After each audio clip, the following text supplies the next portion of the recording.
Okay, welcome to Medical Terminology. We have 16 glorious weeks together for you to learn this new language. And the thing about medical terminology, there's a couple of points I want you to keep in mind, okay? First of all, nobody was born in a household where medical terminology is the first language they learn. So it's everybody's, at the very least, second language. Hello? Hi. Hi, glad you're here. Shh, Oliver, mommy's talking. Okay, so that's first. It is a language all of its own. So you have to give it that chance that you're going to learn this step by step, part by part. Okay. And the other thing about this language is it is actually constructed of lots of other languages. Its basis is Latin and Greek, but then there's also a little bit of French, a little bit of English, a little bit of Italian thrown in there. And so it really makes it a little more challenging because it's a big mishmash. Okay. So give yourself the time, give yourself the patience to learn this, because no matter where you see yourself, where you see your career in healthcare, whether on the clinical side or on the administrative side, let's remember that medical terminology is the language of healthcare. And you need to understand it regardless of your role, because if you don't understand it, how are you possibly going to do your job? How are you possibly going to understand what's going on around you and your job? Because this is the language of the land, okay? So it would be similar to if you decided to move to Portugal and work in a hospital in Portugal. If you don't speak Portuguese, it's going to be a problem. And that's exactly what it is working in any healthcare facility, because medical terminology is how we healthcare professionals communicate with each other. So I'm here to emphasize, and I will continue to emphasize, the importance of whether you are planning on going to the administrative side or on the clinical side, you need to understand this, okay? And I'm here to help you. I'm here to support you. You're not alone. All right, so the first thing to get started in this course, over the 16 weeks, you only have 2 absences permitted. That third time you don't show up, you don't submit anything, the administration of the college will automatically withdraw you from the course. So we don't want that to happen, because you're here and you're wanting to and needing to learn this. So you got to show up. Okay. Now, because we are online, the course is available to you 7 days a week. Okay, 24 hours a day.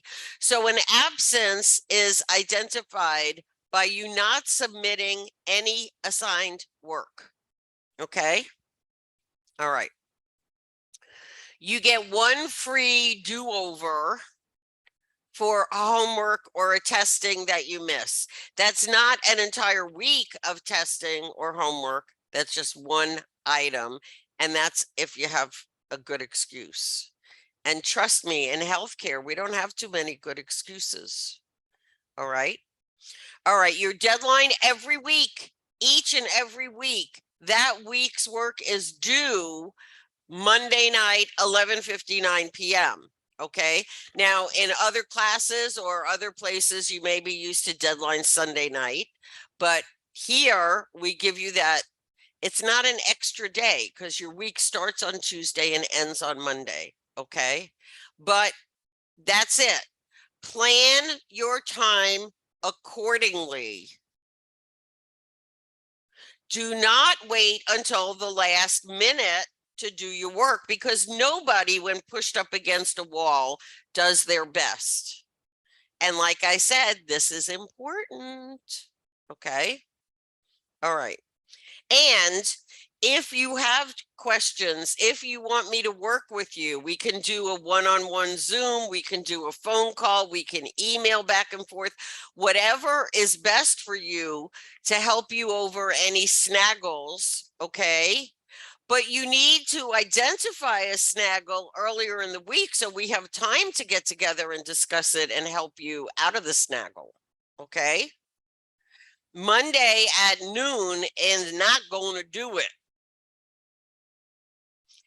Use Chrome for the best access to the course. Okay, Chrome is your best browser, not Internet Explorer, not even Safari, whatever.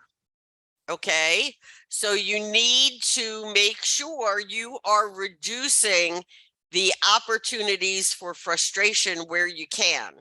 All right. Frustration is not conducive to learning either. And just so that you know, you need to earn a final grade of 74.5% or higher to pass this class. This class is a requirement for everything else in whatever program you're in. So to be forewarned is to be forearmed. All right. And again, I'm here to support you. Don't wait until you're so stressed out and frustrated that you can barely speak. When you go, I don't really understand that, boom, email me. Okay. And like I said, until they get this whole thing with my email figured out, you can put something on the discussion board and just say, hey, Dr. Safian, I need to talk.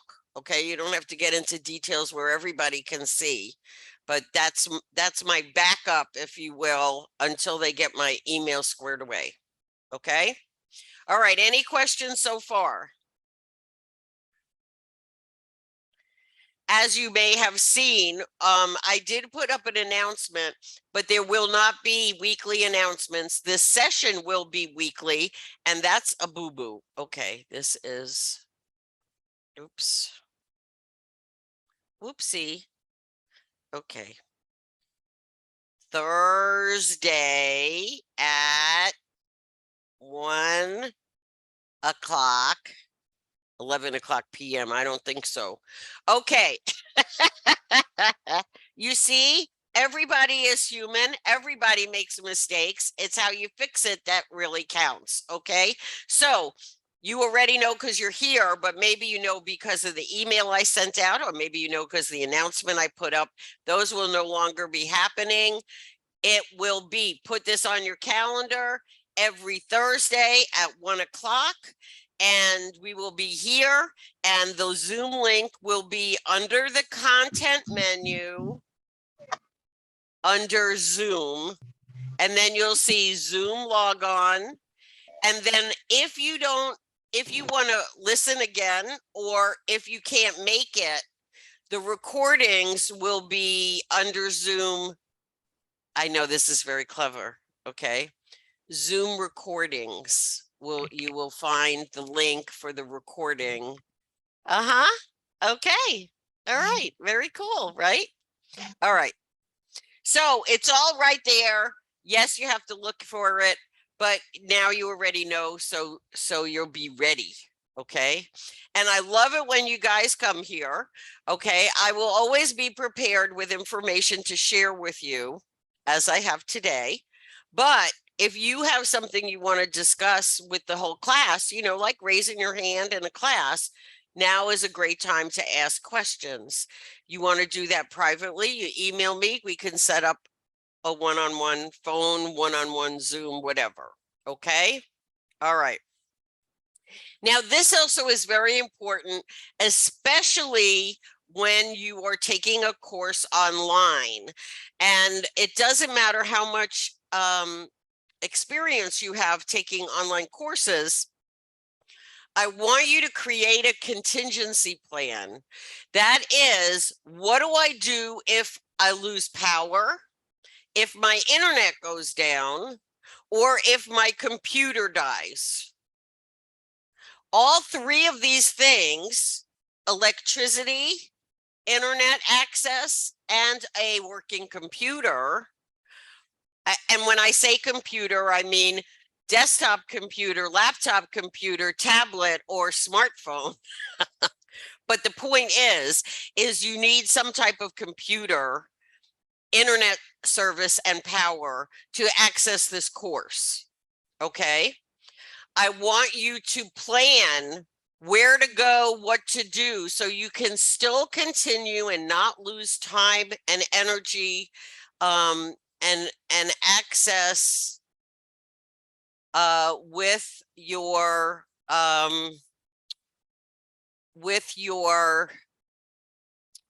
coursework.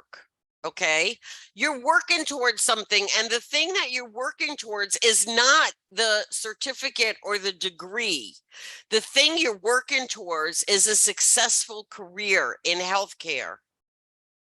In order to be successful, you have to have knowledge and skills. And that's what we're giving you here in this course. But you got to show up. So if something interferes, I want you to already have a plan in place. Which neighbor will you go to? Which family member? Which friend? Where is the public library now that they're back open? If you have a laptop, then all you need is power or internet. You can go to McDonald's, Wendy's, Panera Bread, even the shopping mall. Remember those? You know, we used to buy things in a shopping mall, not just on Amazon. But my point is they all have free Wi-Fi.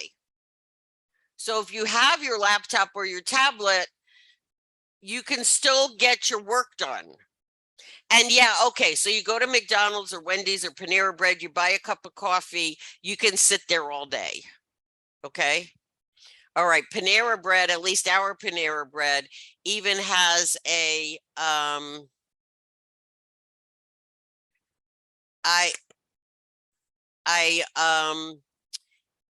they have little rooms where you could have private meetings. So it's closed off, so you don't, if you get bothered by, you know, noise, you can still do your work. Okay. If your computer dies, find out who might let you use their computer. Go over and use their desktop or borrow their laptop. If you have an Aaron Rent-A-Center or any of the furniture renting places, most of them now also rent out laptops by the week. And if you're near Sumter, you can go to the school and use a computer at the computer lab. So what is all of this? All of this is being a responsible adult and finding a way to complete your responsibilities in a proper fashion and not come with some weak excuse. Now, you may say I'm being harsh, okay? But what do you think your supervisor is going to do at the hospital you go to work at when you don't show up? And you give them oh, well, I didn't have any power, or my car died, or blah, blah, blah. You know what? You get hired at a job because somebody is needed to do a job. Okay. So this is all part of how we're also helping you be a better professional. Okay. Any questions? Okay.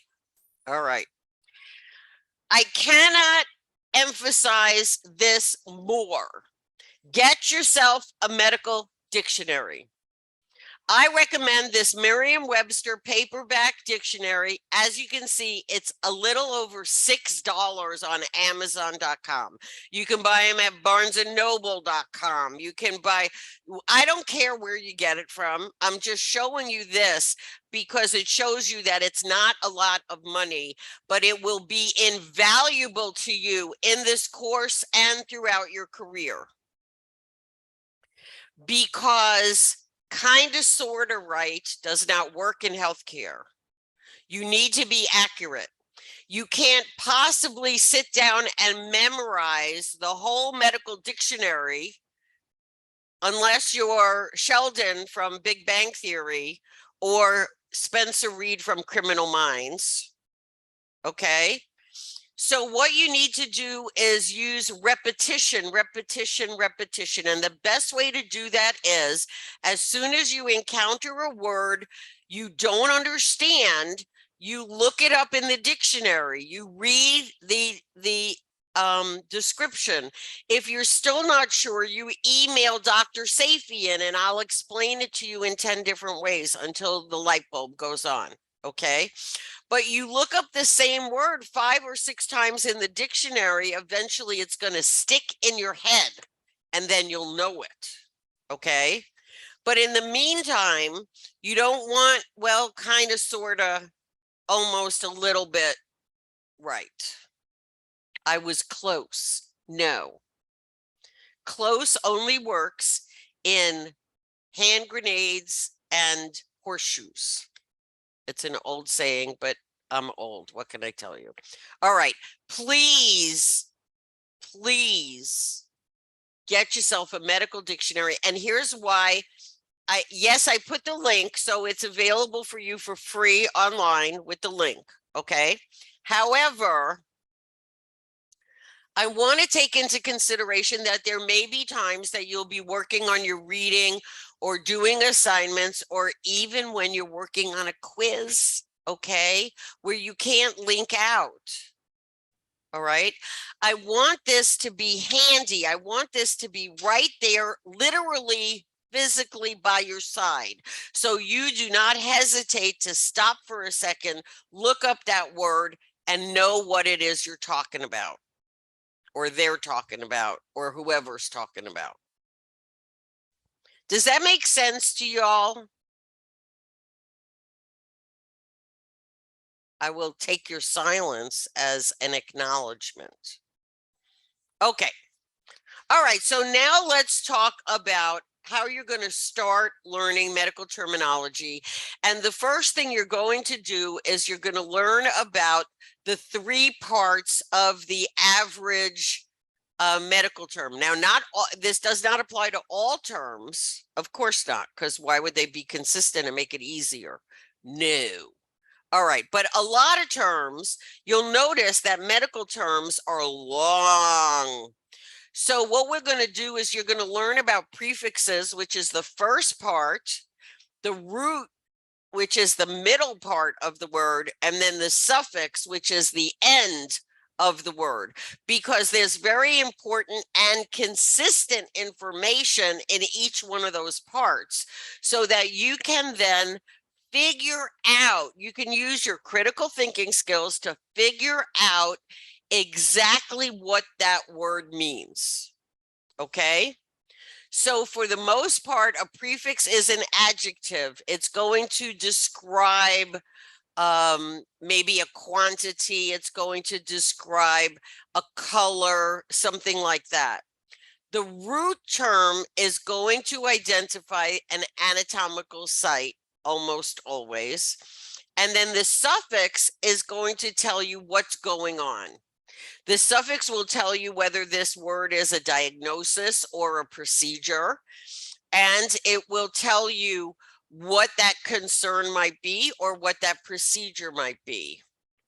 Okay. So for example, not all terms have a prefix starting that, but here are 4 examples of prefixes. Prefix of a prefix. Okay. Ankle. Now, does that make you think of your ankle? Okay, but it's not that. Okay. It's not your ankle like between your leg and your foot. I would demonstrate, but I think that's considered rude. Okay.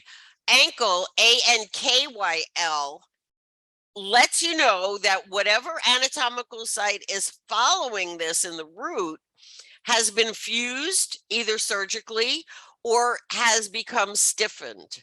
In other words, the joint is not working as well as it should or at all. Okay?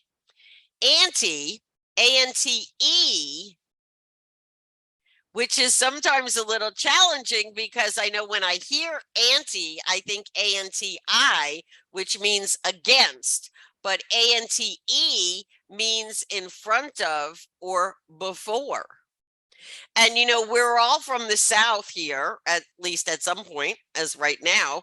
So maybe you've heard the term antebellum. Well, bellum refers to the Civil War. So anything that is antebellum, A-N-T-E, antebellum, is something that existed before the Civil War. That's old. That's older than me, even. Okay. Gyne, G-Y-N-E, identifies that this is happening to a woman, a female, okay? As in gynecologist, gyne, woman, female. Ologist means the person who has studied, okay?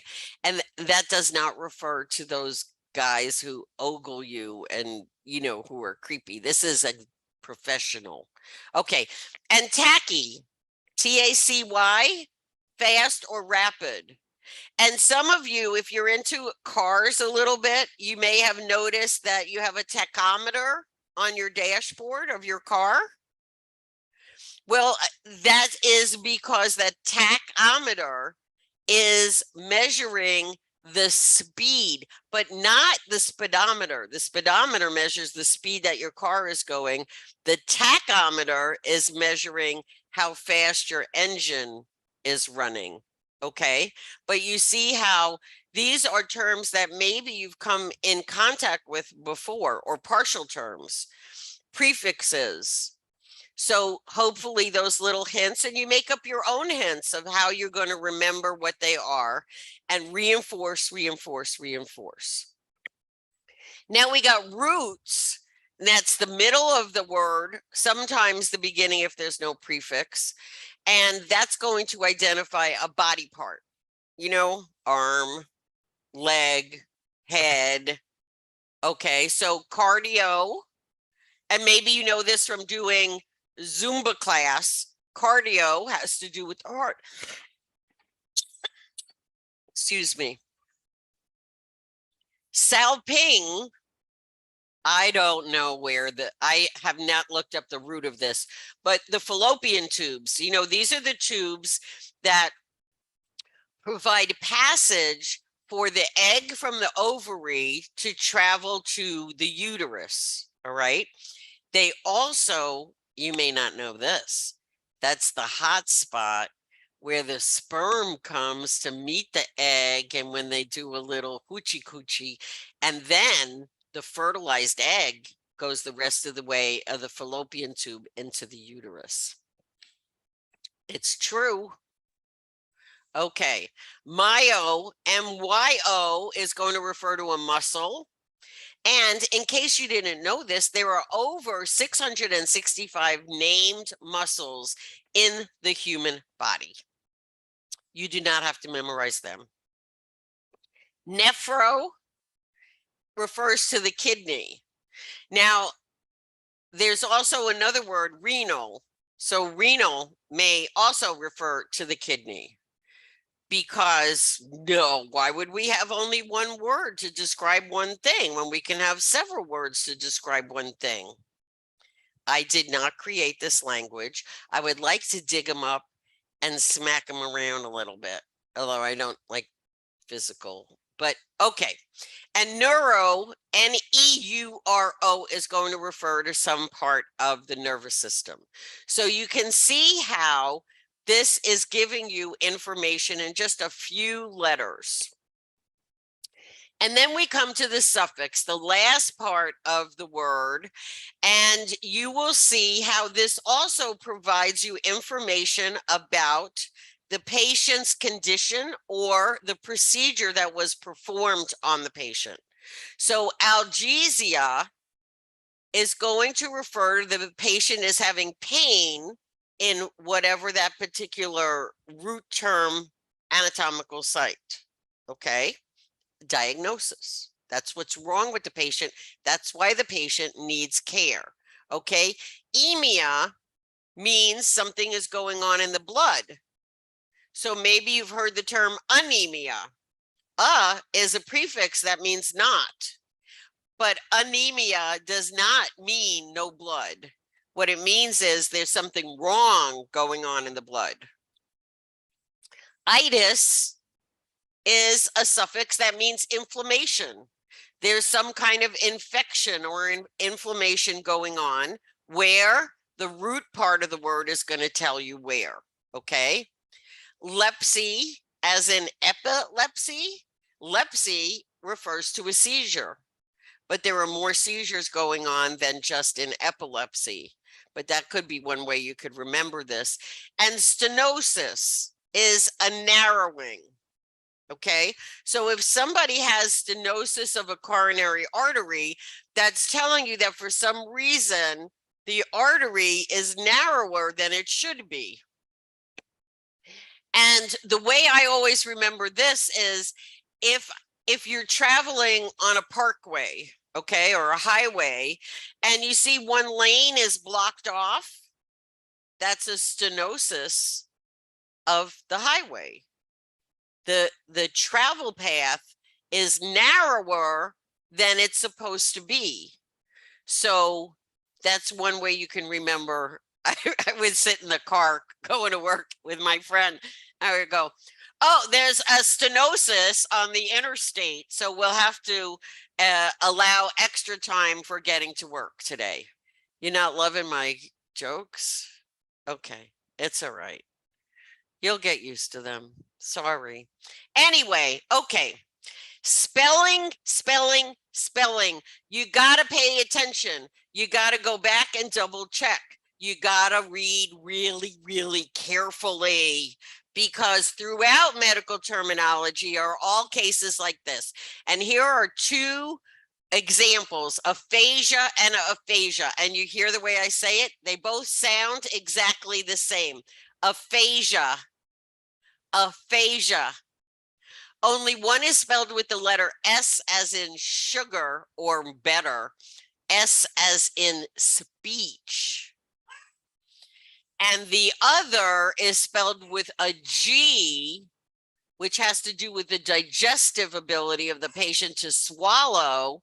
And the way I remember that is G is for gut, which is the stomach, which means the food's not getting to the gut, the stomach. Okay.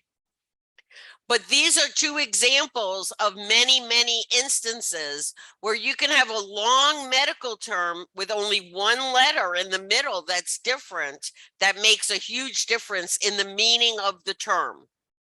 So I'm sorry to tell you, but you're going to have to pay close attention. You're going to have to read carefully. I suggest you use your finger. Point to the word, and your brain, your optic nerve will then just send that one word up to your brain so you can analyze it, as opposed to looking at everything all at one time. Seriously. And you can take this with you into the national certification exam. It's allowed. Okay. Here's another example of one letter. The words sound exactly alike, ilium and ilium. So you have to look at the spelling, and you see ilium with an E refers to the end of the small intestine, right where the small intestine goes into the large intestine, right here, right where your appendix is. Your ilium with an E, okay? But ilium with an I is the uppermost part of the pelvis. It's a bone. So you have a tissue, an organ of the small intestine, E, or I is a bone. You see how challenging this can be. You got to slow down and pay attention. Okay? All right. Abbreviations and acronyms. And of course, you know, in medical terminology, the words are so incredibly long that of course we use a lot of abbreviations and acronyms. Long time ago, I was, this is really funny. I was teaching on ground and I invited the vice president of health information management from one of our local hospitals to come in and speak to my class. And she was talking to the class and she used so many abbreviations and acronyms that I stepped up kind of over on the side and I started interpreting for her. So she would use an abbreviation and I would explain to, you know, kind of like the sign language in, right? You understand? Okay. That was funny. No, I guess you had to be there. All right. Lots and lots of abbreviations. You will find a section in the medical dictionary that has a whole list of abbreviations. I have a printout from a long time ago, 85 pages of abbreviations and acronyms. Okay. Just make sure you check and double check because they have multiple meanings. You'll see here, AC could mean before meals. It could also mean anterior chamber of the heart, okay? It could also mean acromyoclavicular, which is here, your clavicle, the bone, okay? A CVA could be a cerebrovascular accident, also known as a stroke. Or it could be referring to the costovertebral angle. IM, intramuscular. You may know this if you've ever had an injection, IM, but it also could refer to intramedullary, which is here, or it could mean internal medicine. And NSD, normal spontaneous delivery, something a pregnant woman wants to have, or it could mean normal standard dose, which would come from the pharmacy. All right, that's a lot of stuff. And it's only week 1, huh? All right, so please remember, this is my email address. If I promise you a response within 24 hours. If not, contact me through the discussion in the class and in the email every day, 7 days a week, rain or shine. We can email back and forth. We can set up an appointment to talk on the phone. We can set a one-on-one Zoom or FaceTime, whatever is most comfortable for you. I am here to support you and help you learn so you can be successful. And then when I'm old and decrepit, maybe one of you will be taking care of me in the hospital or the nursing home or home health care is fun. All right. Any questions? All righty then. Thanks for joining me today. I'm very excited that you were able to come. The recording will be posted as soon as I can get it done.